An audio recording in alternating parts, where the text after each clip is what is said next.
on top of it, let's say you also decided to rent for longer because you wanted to keep building that up. So each year you were saving $6,000. The recommended amount to put down when you buy a house, if you want to get a loan, a conventional loan without having to pay that additional mortgage insurance I talked about over on that side, the recommended amount is 20% down. Well, guess what? 20% of this, our house that we're buying, is $30,000, okay? So either we have really generous parents that maybe hit the lottery and just gave us a bunch of money, or we've been smarter, we've gotten the better job, we've saved more, whatever we've done, we've saved up to get to this $30,000 mark.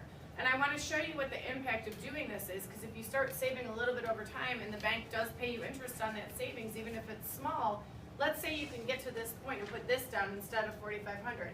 That's your 20% of this that you're putting as your down payment on the house.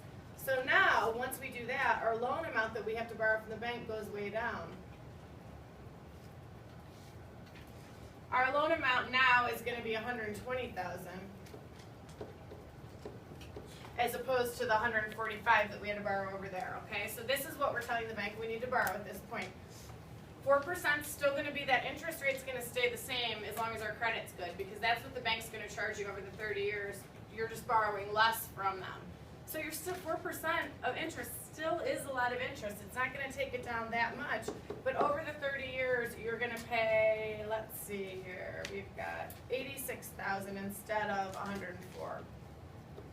This still seems like a lot of money, and it is, and that's why buying a house is such a huge investment. It is a lot of money, but overall, you've just reduced your total cost for that house by saving more and putting down the bigger down payment by about $45,000.